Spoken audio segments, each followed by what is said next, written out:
Okay, guys, like I had mentioned before, I'm going to share my testimony. So, I guess I'll start from the beginning.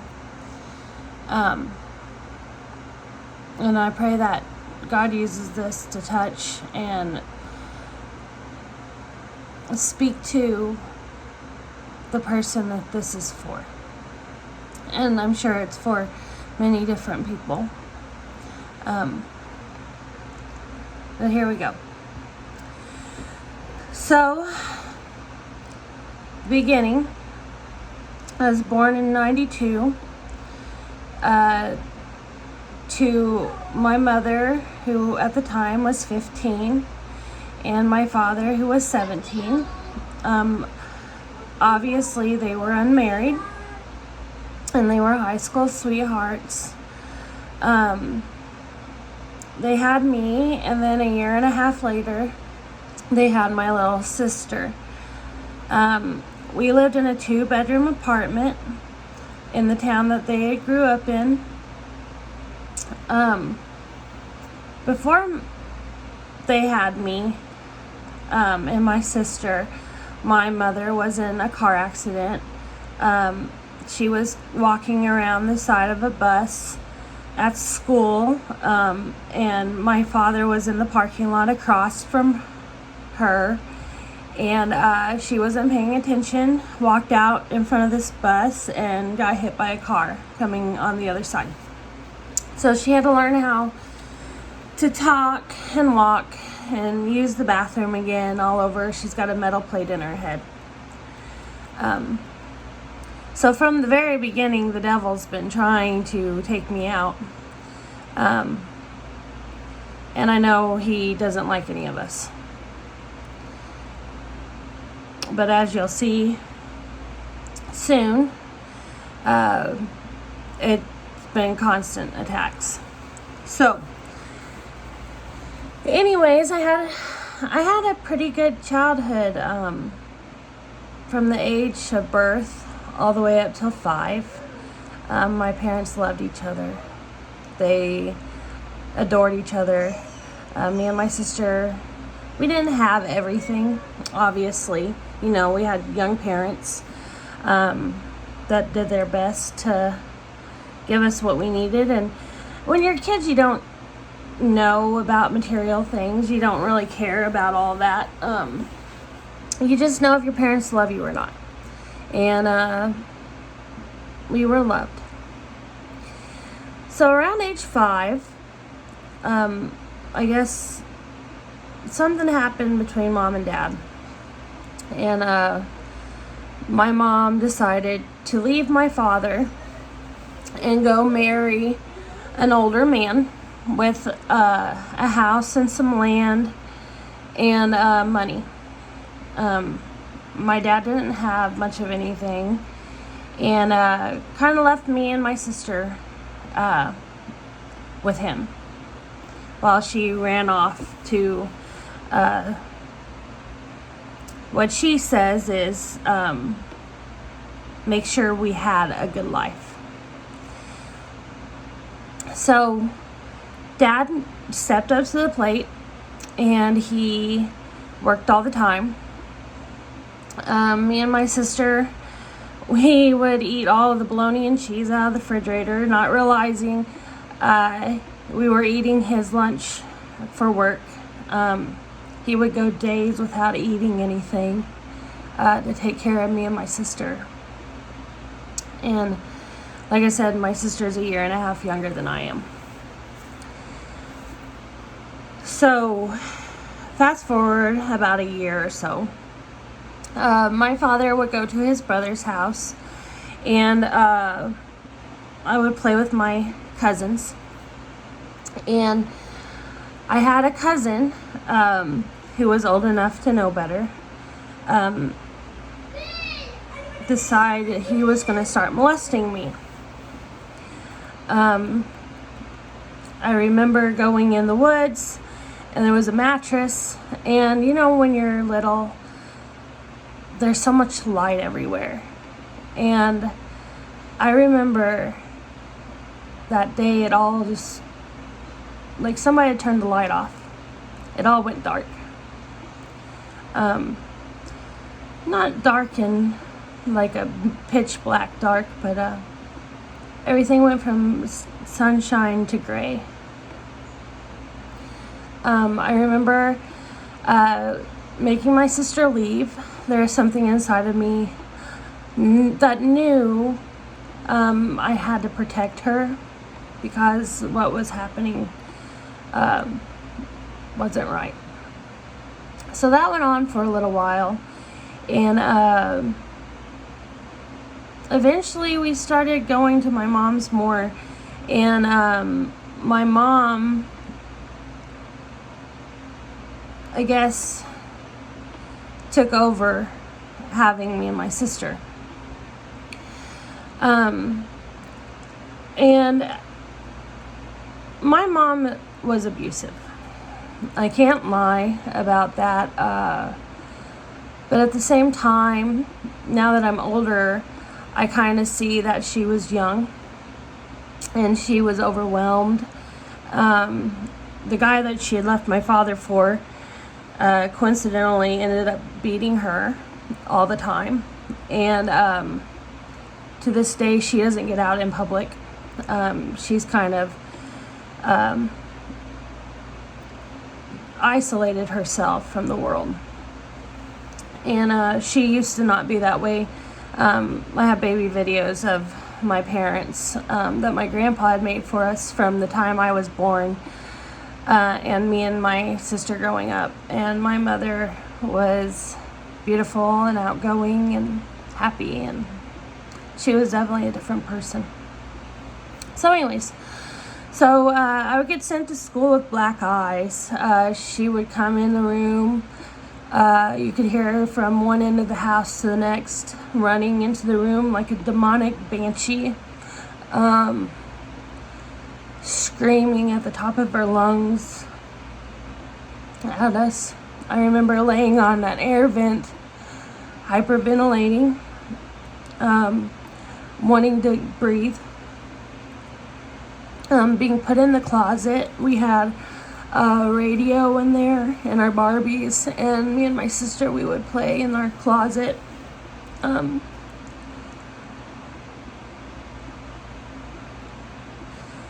knew this video was going to be hard to make because there's a lot. So anyways, about a year after that, my father meets my stepmom, and we think she's great. You know, she's beautiful and she's smart, and she showed us a different type of world. We went to the mall and out to eat, and she wanted to go on vacations, and we had never really experienced any of that because, well, mom and dad didn't have money like that. You know, she had her own place. She seemed independent. She worked for a good company. And my dad obviously, you know, fell in love with her. And my dad was my world. He was my superhero. I think even before my mom walked out on us, my dad was my everything. And so Dad loved her, so I loved her. And they got married, and she had us convinced that, you know, the person my mother was a monster. And in many ways, she wasn't an angel. So we had to go up in front of a judge at age 7 or 8, and tell them that our mother was abusive, and that we wanted to live with our father. So my dad got custody, and we moved in with my stepmom and him, and things changed fast.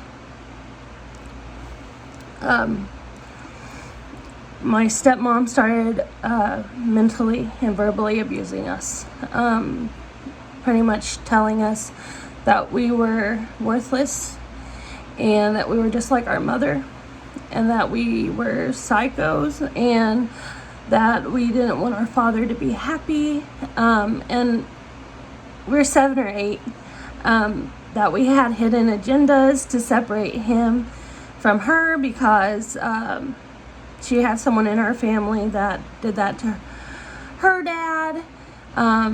Every time he would meet a woman, she would run them off. I didn't want to do anything but love this woman, and because my father loved her, and she hated me because of who my mother was, and because my father had children with another woman.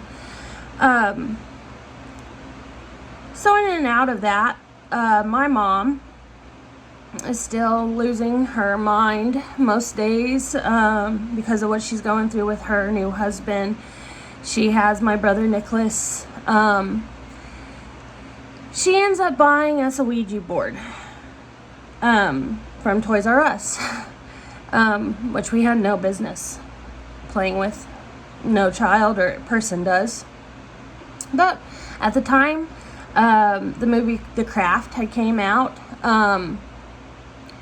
My dad and my mom were really big horror film people, and I kind of grew up on Hellraiser and Jason and Freddy and Michael Myers and just the cult classic type upbringing. A lot of rock music. They made it cool. They made it feel it was normal, you know. So me and my sister, we watched movies, so we kind of knew like what to do with this thing, and we started talking to it. And I don't really remember a whole lot of it. I do know my mom was playing with tarot cards and all kinds of stuff. And so anyways, my mom ends up burning this board, and I guess steps back away from it. I don't know what happened in between that time. Like I said, I had been moved to my father's house, so this was only weekends that I was going to my mom, and I just remember her saying she'd burn it. And so you're not supposed to burn something like that because it gets trapped outside. I guess it was already attached to me though, whatever it was. Well, anyways, so my stepmom gets us in church. It's a church that she had been going to for a while. She had family there. And I went to my first Sunday school. I loved Vacation Bible School. We would do Wednesday night Bible studies. We would go and compete in Bible quizzing. I loved it. That was one of the highlights of my life. But it was also where Jesus was introduced to me. So I have thanked her personally, but I'm grateful that she did that for me. That she did introduce me to the Lord. So, okay. So, the devil made sure he worked real fast, like always. And the Wednesday nights, we would go to Bible study. We would go back to her family's house where there was a group of kids. So we were all cousins. And they were doing sexual things to each other. And me and my sister got kind of put into that. And we started messing around with each other. I never told them. I still haven't, because of my cousins. I don't want to harm them in any way.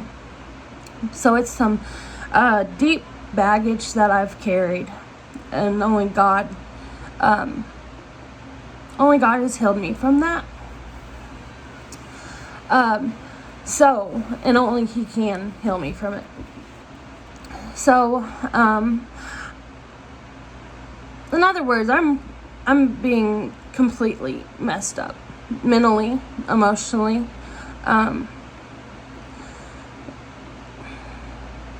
My stepmom has a baby, and it gets worse and worse. We pretty much are trash. We're nothing. We hear that we're just a child support check for our dad. We're the dark part of his life that he wishes he would have forgotten. And my dad was a different man than he is now. He wasn't saved, obviously. He was walking in worldly lusts. And that was a big portion of my life. Up until adulthood, of course. So I didn't really have a good role model in the way I needed to walk with Jesus, or the way I should go. So I became that girl. I became wild. And I loved my parents, and I obeyed them, and I tried pleasing them, because that's all I ever wanted, was to love them and be loved back and to be seen for who I was whenever this all started. But then I was thrown away, and so I was trapped, thrown away in this life that I didn't recognize, with these demons that had overtaken and were running the show. So I start doing stuff with boys at school and getting in trouble, attention seeking, really stupid stuff, like I think at times not even realizing I was seeking attention, just trying to fit in the wrong places, trying to turn to the wrong people. A lot of that. My mom was all about looks as well. So it was all about being the prettiest and acting like you're better than everybody else. There were so many girls that I treated badly. I was a mean girl to them. But I was also wanting friends. I hurt inside, but I didn't want to tell anybody, because I didn't think they would care or they would understand, because I felt like I was walking around with this big bag of dirt, this nastiness on my life that no one else was experiencing but me.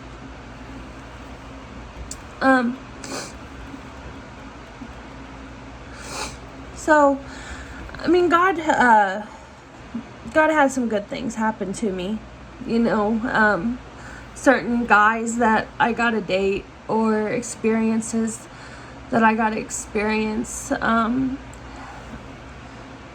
Speed forward a little bit, but I'm going to backtrack.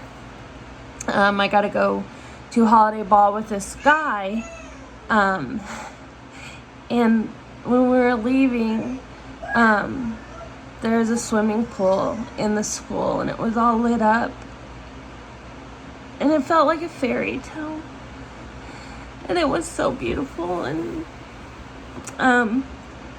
just certain things like that, So anyways, now I forgot where I was going with this.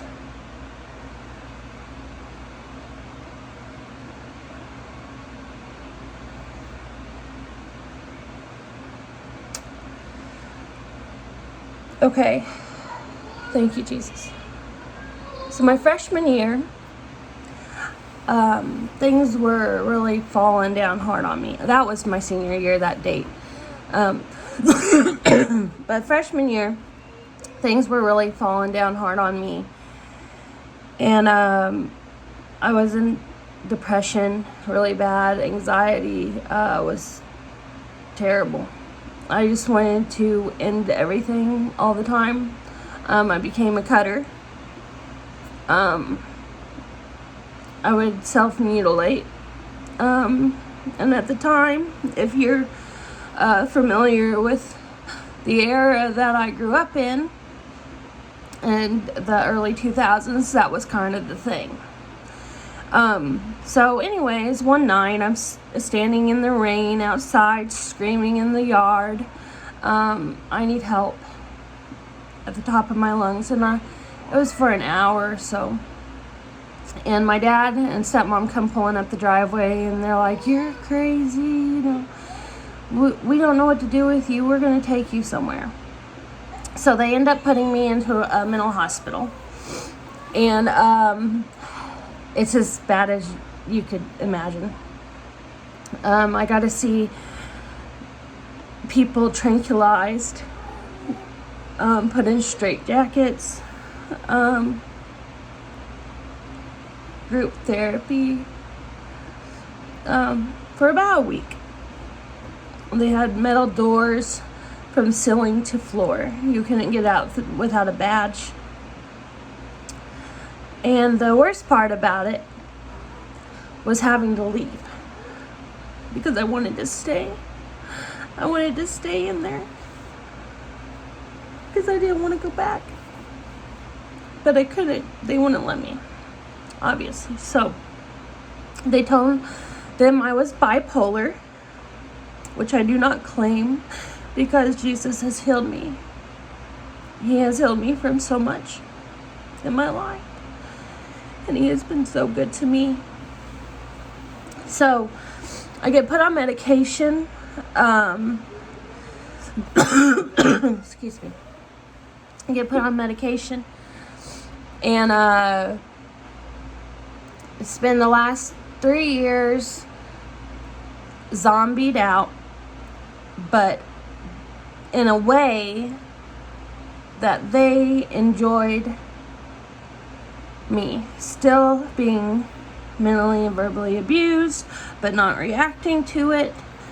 My sister had been abused, to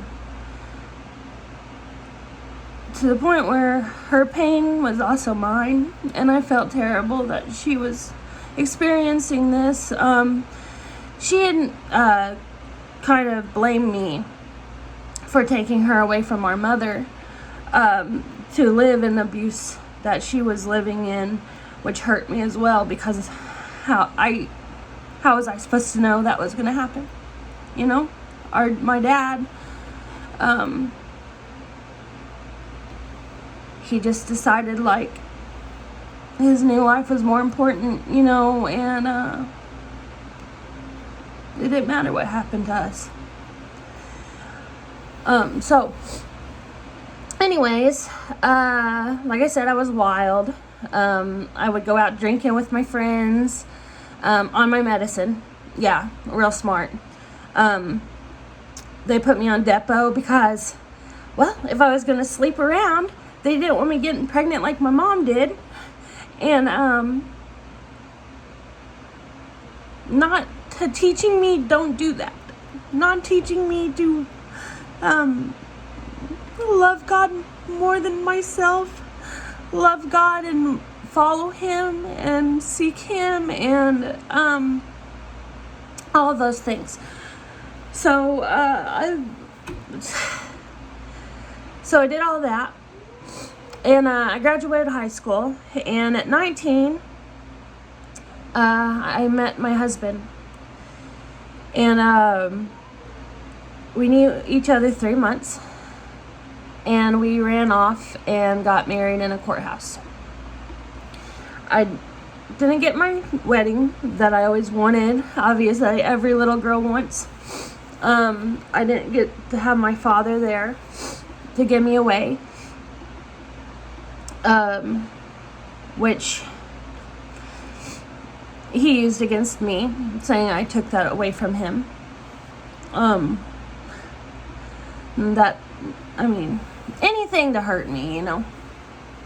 So, anyways, a little background on my husband. He is from Kentucky. He was in a foster home.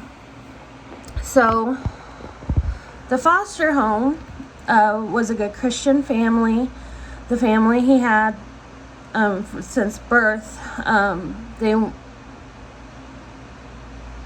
it was a bad family. He didn't have anything. It was dirt floors, canned vegetables. They didn't feed them.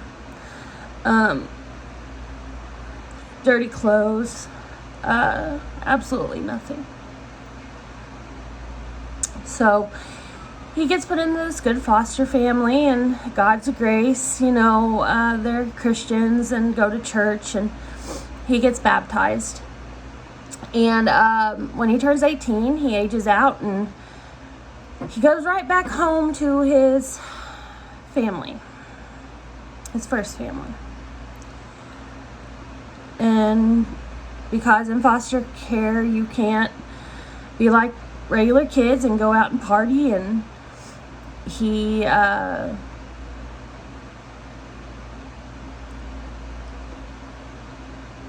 got on drugs. He became super wild. The devil's been waiting for him too. So anyways, we meet, a blind date. My friend in high school, she was dating his cousin and kind of hooked us up on a blind date. And he moved in and he never left. And neither one of us wanted to be alone, and both of us wanted a life of our own. And what better way to do that than to be with each other? So one day he gets a call from his father, and he wants us to come live with him where he is. And my hair is driving me crazy. Anyways, we couldn't live there unless we were married, because it was church property. So what do? We pack up all our stuff. And at the time we were living above a bar, in an apartment above a bar. So yeah, not the greatest place. And we drive over there, and we get married. And I had a rainbow dress on, and he had blue jeans and a t-shirt, and walks down the courthouse steps after we marry and gets his hair cut. Same day. We didn't get a honeymoon. We didn't get a night alone. Our first night, we slept in the living room full of his family. Yeah. In the living situation, I don't like being in his family's homes. I don't like, I definitely will never sleep there again. But for the first part of our marriage, I kind of was stuck there. So, my stepmom pretty much told me, you know, that I was trash, and, you know, so I went and got my own place and met him, and we started life together. And it was one heck of a life, let me tell you. So within the first 2 years of our life together, we bounced around to I don't know how many places to live. We were everywhere. I became a professional at packing all of our stuff in my Monte Carlo. So I had worked all summer when I was 15 at Holiday World to buy this car. And it was a beautiful car. And I had this car for 6 years, and then my husband ends up blowing it up. Doesn't put a radiator hose on correctly.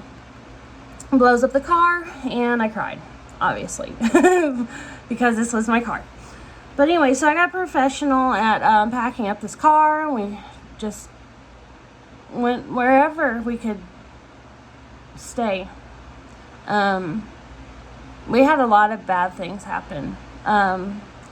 Family trying to tear us apart. Our first Christmas we didn't get to spend together because the woman we were living with at the time, his foster sister, they had a lot of money, and their kids were about our age, and they said that I wasn't worth anything and that Chuck deserved better than me, and that that Christmas he had worked all day, and it was our first Christmas married, and they pretty much told me that I had no right to want to spend Christmas with him, that he was going to go out with their son, and it didn't matter what time he came home. And I remember sitting out in the cold on the porch waiting for him to get home, and it was like 2 o'clock in the morning. They went out drinking and partying, and my husband didn't have any remorse, or he didn't feel sorry about it. That's where a lot of our troubles began. Here I am about 3 hours away from my family on Christmas with my brand new husband, who has left me with people I don't know until 2 in the morning, and doesn't care. So our relationship becomes violent pretty quickly. He beat me from the first year of marriage all the way up till about 11 years of marriage. So for 11 years of marriage, he beat me. Like I was a man. I won't go into all of that, because I want this to help someone. I don't want to trigger things for anyone. So anyways, we leave there, and by now I'm smoking marijuana. I'm doing pills with him. Whatever, it didn't matter. Spice was really big at the time. So we leave there and we go to a carnival to work at a carnival. And we live in a game trailer. There's no shower. You took a bath in the rain with water hose. You washed your clothes like twice a month. If you were lucky and came across a laundromat, they paid you just enough to survive that week. And that was it. I finally told him, I'm leaving. I'm getting on a Greyhound. You come with me or you stay behind. I can't live like this anymore. I wasn't raised up that way. So my stepmom had a trailer when my dad first met her. But my father, after so many years, had built up enough money to build a house. And they built a $200,000 home, a brick home. And they have a huge yard. My dad has like 4 or 5 motorcycles. He's got a brand new truck, which he trades in like every 2 years for a brand new truck. Brand new vehicles and all of that. So this lifestyle, and let me remind you, that was my family's stuff, not mine. I gotta live there, but none of it belonged to me. So anyways, this lifestyle was rough. We get on a Greyhound and we go to Evansville, in Indiana. Indiana's where I'm from. I was born in Evansville, but that's not where I grew up. And Evansville's high crime, high drug, like any big city is. And my husband gets involved with a roofing crew. And the violence is even worse. We get on meth.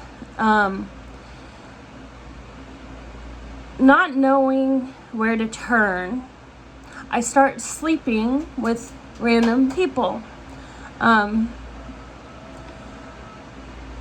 Part of it was a cry for help. Part of it was I wanted out and I needed help. Part of it was a big F you to my husband because he was beating me every day and not taking care of me. He wouldn't let me get a job. I was trapped in a hotel room with bed bugs and filth. And he was okay with that as long as he had an 8-ball and a bag of marijuana. And he was doing more than that on the job. He'd leave at 4 in the morning and he wouldn't get home until 11, 12 at night, and he'd bring a buddy over and we'd stay up all night until he left. And I did it with him. I wanted to spend time with him. I needed human interaction, and I loved him. I'd been spending the good portion of my life, my adult life, with him from age 19, and by then I was 23. So that's a while. And so anyways, I'm cheating on him and being beaten, and my parents come and they're like, come home. Leave this behind, leave him, come home. And my dad's crying. And it's the first time I actually seen him care in a long time about me. Come to find out, he had started going to church. And he got baptized and found the Lord. And he had been praying for me. He had been praying for me, but I wasn't ready. I went home for a week, and Charles came back and got me. And that first night I got back, I smoked meth again. And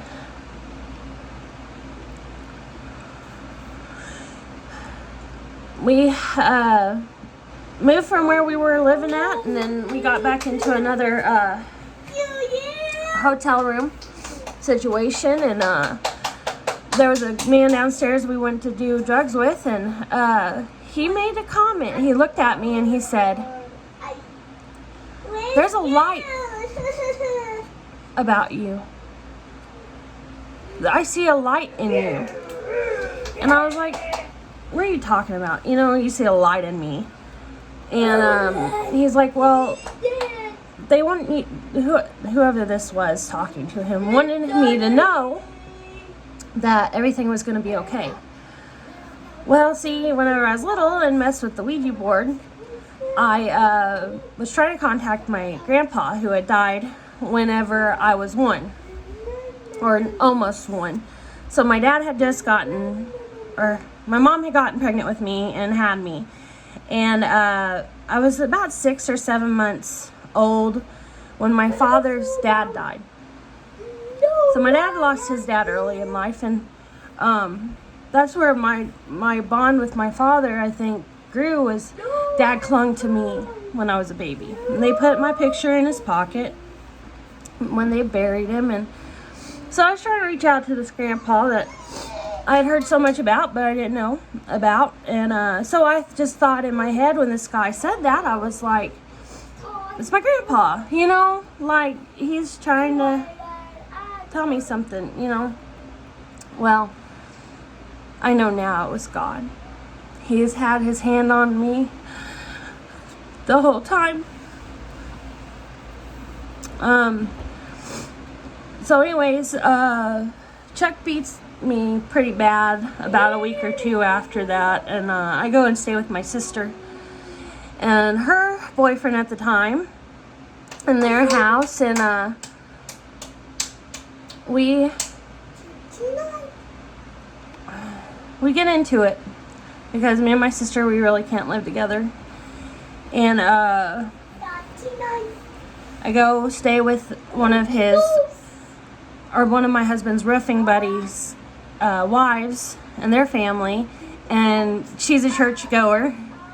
And she takes me to church with her one night, and she gets me listening to Kayla, which that's all I listen to now. But got me listening to Caleb, and I was still doing drugs, and but I think that was when God kind of like remember me. You know, I'm here. I'm real. Do you remember when you were little and you knew me? Do you remember me? Like I said, so we're doing drugs, and my sister gets pregnant with a baby, and she loses the baby. And that kind of like shoved reality in my face. Like, I've spent too much time away from home. I need to get home. So I go home, and it all happened really quickly. God's so good and merciful and forgiving, and like the first week coming home, my dad grabs me up and takes me to church with him, and I start getting to church, and I watched my youngest sister, so my dad and my stepmom have 3 kids together, and I watched her get baptized, and she grew up the way I wish that I would have been able to. She's a virgin, and she's 19, and she's a virgin, and she didn't turn out like me at all, and I'm proud of her. But I wish I would have had that influence for me. Anyway, God gets me and Charles a house. I get baptized. I give my life to God. And a year later, I get pregnant with this little one. And he's been a blessing. I waited my whole life for him. I wanted him so bad.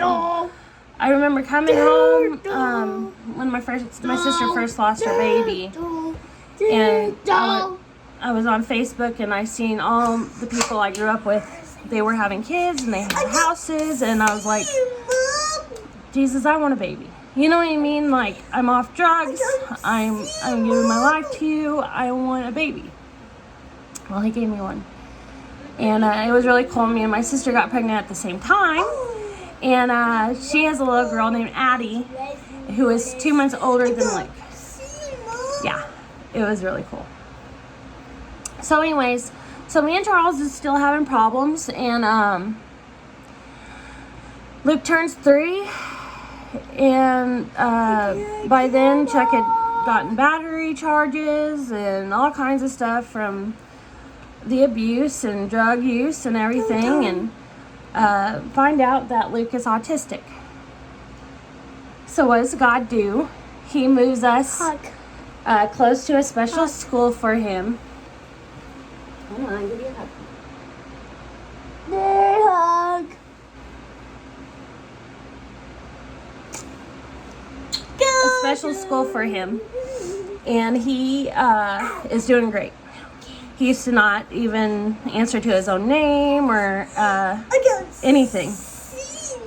He's saying words. He has came a long way, and he's 6 now. So, anyways, I get SSI for him. I'm still not able to work because I'm in low-income housing. I have food stamps. I have Luke's SSI. He needs his Medicaid for his schooling. My husband is a piece of poop and not dependable. He lost his job constantly. He would go running around with his friends on drugs. We were not a priority. Not only did God move us where we are for Luke, but my grandfather got kidney cancer, or not kidney cancer, liver cancer, and he just recently died from that.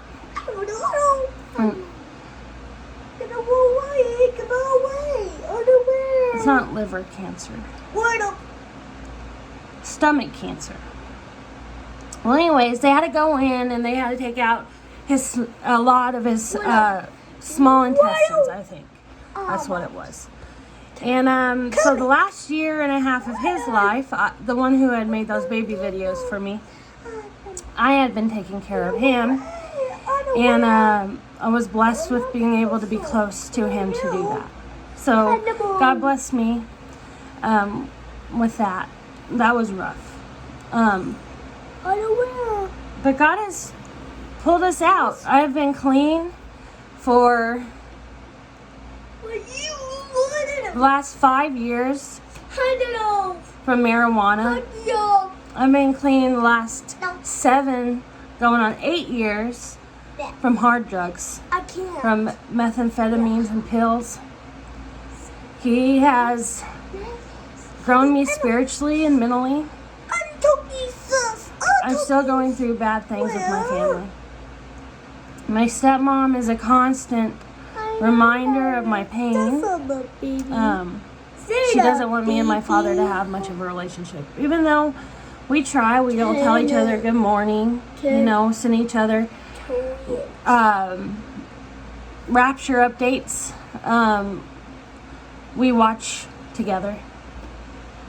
And I know one day I'll get that relationship in heaven with him again. I get to take care of a little boy who loves me and that I don't deserve. And me and Chuck are we're still walking through it. It was not the marriage I thought I was gonna get. I thought, I'm going to get married and I'm going to have my own life and I'm not going to have pain anymore. And I'm going to have this dream life that, I didn't get. My childhood was ripped from me and I was going to start all over and nothing else can hurt me. That's not what happened. And I'm still fighting. I'm still fighting every day with it. But God is good. And He has stepped with me through it the whole way. Don't be afraid, guys. Don't be afraid of what the devil throws in you or at you in your life. Oh, and the best part about all these demons that came with me, when I got baptized, they don't bother me no more. I got unchained from the leeches that tried to suck my life from me. No. God wouldn't let them come with me. Not where He was taking me. But that doesn't mean the battle doesn't keep going. I have to put on the full armor of God every day. I have to stay in prayer. I have to read every day. Every day, if not twice a day. I do nothing but watch Rapture videos and Watchmen videos. I love Tom every day at 11 o'clock. Watchmen River. I'm just trying to be obedient in this life. And people that say that when you come to God, your life's going to be rainbows and butterflies. Well, I'm glad it is for them because it hasn't been for me. I live in, like I said, in low-income apartments. I have a fixed income. I give my son everything he needs. He gets everything he could ever want. And God's provided all of it for us. We don't go hungry. We have electricity. Our home's clean and beautiful. He's helped me get decorations for my house. We have a beat up Buick that we drive. It's like old man tan. And it's starting to rust out on the bottom. But it gets him back and forth to school. And I am rich. I am rich in faith, in God, in love, in joy, and peace that surpasses all understanding. And with the fact that they want to take over the world, food and finances, and this whole new world order thing, you think for a person like me who is trapped in the government that I would be terrified. I'm not afraid. I'm not afraid. Because I'm going home. Because I have the key to getting out of here. And that's Jesus. And he is so good. And he has been good all the days of my life. He has been faithful. And he has been found worthy of all praise. So I want this video to speak of the God we serve, and that there is no one too dirty. There was no one too far gone. There is no one and nothing that can separate you from the love that Jesus has for you and the love that he wants to give you. Let him love you. Let him forgive you. Lay it before him and tell him, I'm sorry, Jesus.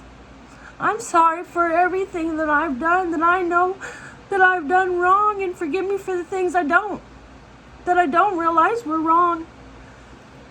And replace in me a new and clean spirit and soul and heart. I'm unworthy of it. But Jesus, you paid the price on the cross for me. You were in heaven. You are the Son of God. You came from heaven and were born of a virgin. And you walked the earth as man in flesh. And that you gave your life on the cross for me and my sins. And that 3 days later you rose from the grave. And that you sent your spirit down to dwell in us, in me. And I believe in you, Lord, and I trust in your good works. And it's no work of my own that can give me salvation, no matter what somebody else says. There is no good works. There's no amount of good things you can do that will equal you to salvation, that will get you to heaven. I don't care what Oprah says. I don't care what anybody says. The only thing that matters is what Jesus says, because he is truth. He is not a man that he can lie. And he holds forever in his hands, in those now scarred hands. And I thought it was beautiful. I heard it on Watchman River. That he will forever have those scars.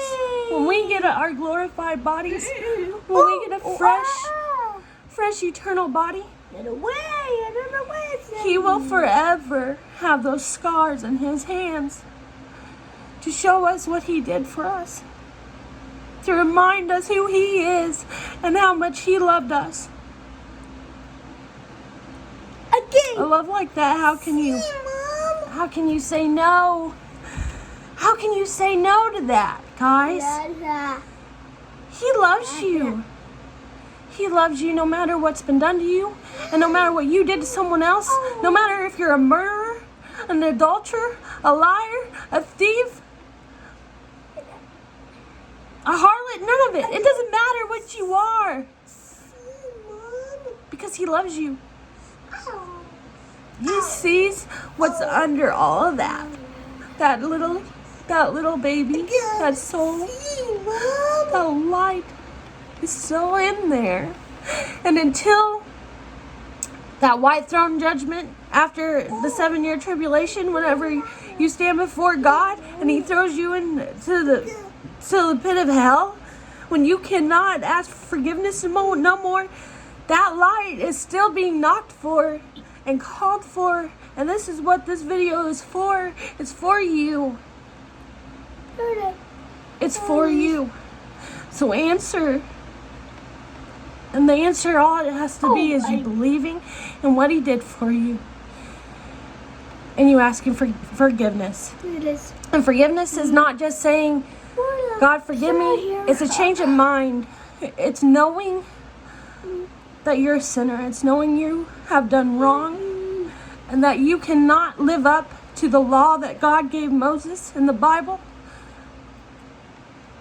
The law became flesh and died for us. He was a perfect lamb, the spotless lamb of God. Give your life to Jesus. Time's short. We're running out of time. And,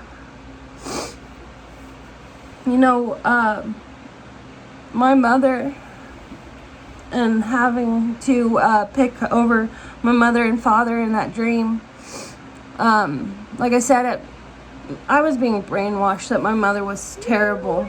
So that's what I mean by I knew that I picked my father over my mother.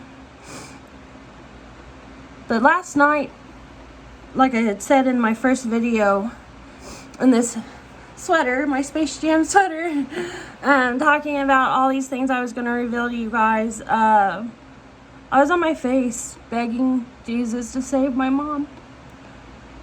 Because I have told her and I've planted seeds so much. Because I'm terrified of losing her. Or my brothers or sisters or anyone that isn't believing in Jesus. Yeah. Because I know what's coming. And I love you all that way too. I love you just as much as my mother and my brothers and sisters. Because I have Jesus' love in me. And when you come to him, I know it's hard to understand. When you come to him, he puts that love in you. He breaks your heart for what breaks his. Yeah.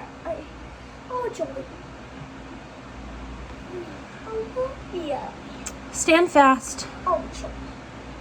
Look forward. Take the narrow gate. Stand on the solid rock and call out to him. Because he loves you. God bless you.